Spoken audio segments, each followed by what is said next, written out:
The objective here with TEDxConejo is to bring everyone in this community a taste of TED. It stands for Technology, Entertainment, and Design, and these are considered three of the many forces that are changing our society. The X in it stands for independently organized. However, I've got to tell you that even though it's independently organized, it is a tremendous partnership, and this is the first time, to my knowledge, that a school district has co-sponsored a TED conference, and I think that's phenomenal.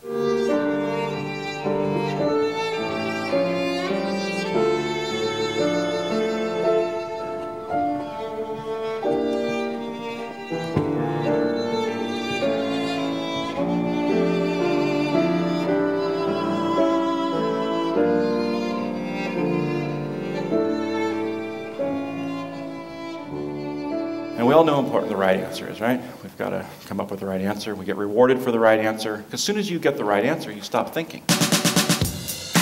The power of our society is in our collective imagination. I have an idea. I have an idea. I have an idea. You're going to create the future. What happens in the future is completely and totally up to you.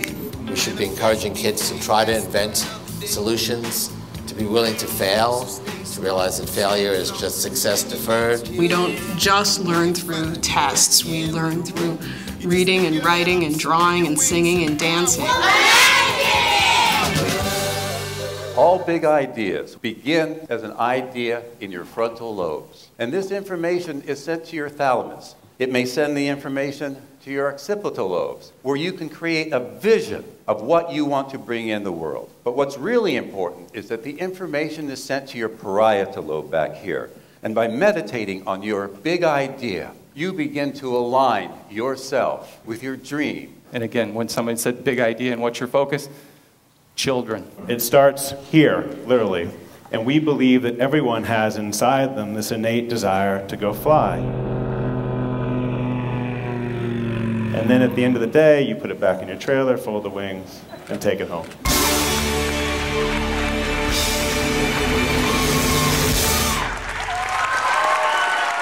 The title of the presentation is Today's Leaders and Tomorrow's Ideas.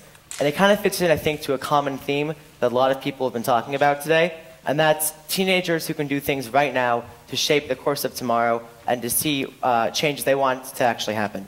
I had two ideas. The first was to the deceptively simple idea of installing solar panels on Westlake High School. But the second was to create a network and a model through our website that could inspire and empower students across the country to take up a similar initiative and make the entire process of getting solar on schools a whole lot easier. When I was 8 years old, I turned to my parents and I said, you should write a book about what philanthropy is for kids and how kids can be philanthropists. And they took that advice, and years later, us as a family started a nonprofit organization called Youth Give, which tries to educate and empower young people to begin to make change in their own communities.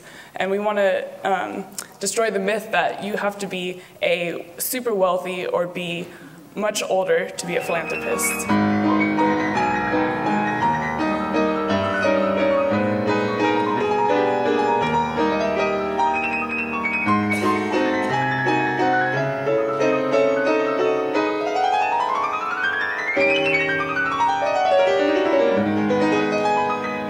We hope that you will join us March of next year, March 26th, for our next TEDxConejo event. Thank you so much for coming.